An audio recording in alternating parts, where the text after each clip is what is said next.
Hey, what's up guys? Bajheera here. Had a pretty solid leg workout this week and I'd like to share that with you guys. Now, my leg days have been pretty awesome, during the bulk at least. And now we're starting to get a little bit into the dieting leg days, which is when I expect to start losing some strength. But, I'm happy to say, I haven't really lost all that much strength yet, at least. My last diet, I definitely remember losing a lot of strength, but getting really, really lean, which is the idea. So the goals do shift a little bit between bulking and leaning out. When I'm bulking, I definitely feel just like a, raging berserker in the gym. I can lift really heavy weight, have super intense workouts, and feel really good that way. But when I'm dieting, things change a little bit. You can still have that intensity and some of those really, really awesome workouts. But a lot of times for me, when I'm dieting, my sort of intensity is brought into a more focused, like calm intensity, if that makes sense. So you go from a raging berserker in the gym to a little bit more of a Zen master, or at least that's kind of how I do it. That's at least the way I think about it, the way it feels to me. I tend to get more focused on my form, more focused on the time under tension aspect of things.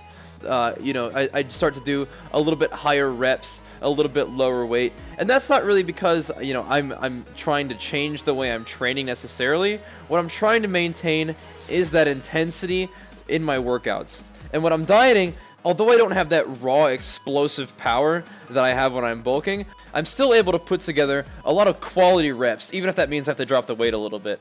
And even though I said all of that, right now I'm going to show you some a little bit of snap city deadlifts. These deadlifts, I haven't done deadlifts in a long time, so my form wasn't the best. My hips were a little bit high, but my friend, if you can see him off to the left, he's a pretty big guy. He was doing these, he was doing deadlifts that day, and I encouraged him to try 405. And so when I saw him go for it, I wanted to as well. So I got 6 reps that were pretty ugly. My hips were kind of high, bouncing the bar off the floor a little bit, but it felt good to lift some heavy weight with some pretty good intensity, even though I was on a diet. So felt good about that. Returned to my leg day, a little bit more tired than I normally would be, but 6 max effort deadlifts will do that to you. But anyway, it's good to be able to mix it up a little bit and to go after some heavy weight, even when I'm in a deficit. But regardless, finished up my back squats and then transitioned into some front squats. I usually do my back squats with pretty good weight, but on my front squats, I usually stick to pretty low weight on these. Just I'm trying to get some good form and treating it more of like a stretching exercise at the end of all the heavy squatting that I was doing.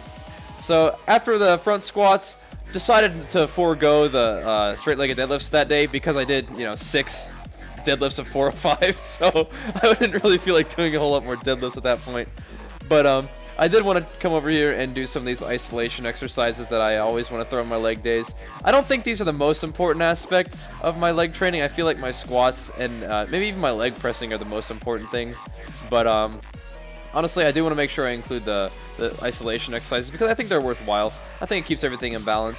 And speaking of which, I also want to try to continue to get my calves to grow, so I'm doing some calves as well. One thing that's going to be interesting to see the effect of it on my leg workouts especially is going to be, I am trying to start introducing running back into my program. You guys know I was a runner for a long time in college and high school. And I've always loved running, and I want to include that back in my fitness regimen. So I'm thinking about getting up in the morning and running, coming home, getting some food, doing my streaming, and then hitting the gym later on that evening, which will be pretty tough to get back to the gym sometimes.